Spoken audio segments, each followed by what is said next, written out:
Welcome to The Explainer.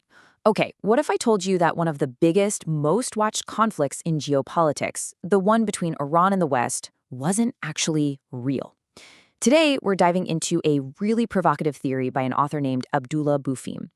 He claims the whole thing is just an elaborate stage play, and we're going to break down exactly how he makes that argument. So, this quote right here gets to the absolute heart of it. Abdullah Boufim says, I try hard to believe that the war is a real war, but everything confirms to me that the war is just a big theatrical play. So in his mind, all the hostility we see on the news, it's just a performance, and there's a hidden script. Let's see how he builds this case. So how does he actually construct this argument? Well, according to Boufim, it all starts with one fundamental premise, and some very specific, you might even say loaded language.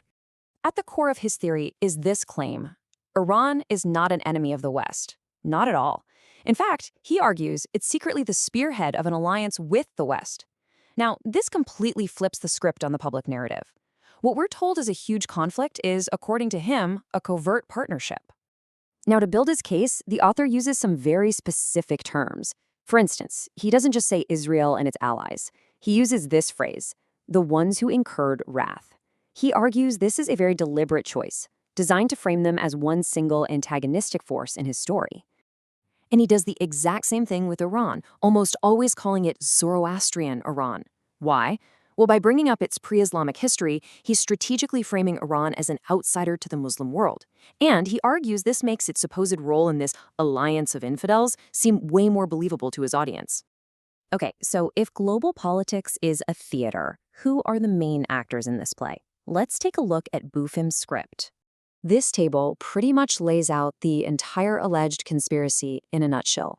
In Boufim's version of events, the public enemies are actually secret partners. You've got America and its allies as the directors of the play. Iran is their lead actor, the spearhead. And the real target? Well, according to the author, it's the audience, the Arab and Muslim nations, who are just watching the show, totally unaware they're the ones being targeted.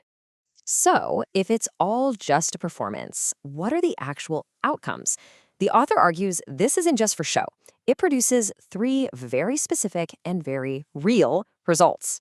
The first result he points to is this striking statistic. Boufim claims that over 85% of the missiles and projectiles fired in this so-called war, no matter who fired them, have actually landed on Arab territories, not on the main players.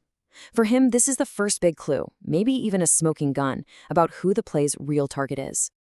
Building right on that point, the author lays out these three key consequences of the staged conflict. First, the physical damage is aimed at Arab lands.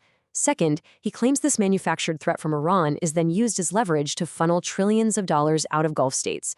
And third, the whole cycle is kept going by what he calls sham negotiations, which just create the illusion of conflict before, you guessed it, ending in a staged victory for the West. Which, of course, begs the question, why? Why would anyone stage such a massive, elaborate deception? Well, the author presents a two-layered motive here that goes way beyond simple geopolitics. This is where we see the core of the alleged motive. On the surface, it looks like the goal is to contain Iran. But Boufim claims the real goal is the exact opposite. It's to build Iran up, to make it look like a hero that's standing up to the West. And why would they do that? He argues this heroic status lets Iran gain influence and then use that influence to stir up chaos from the inside of other Muslim nations.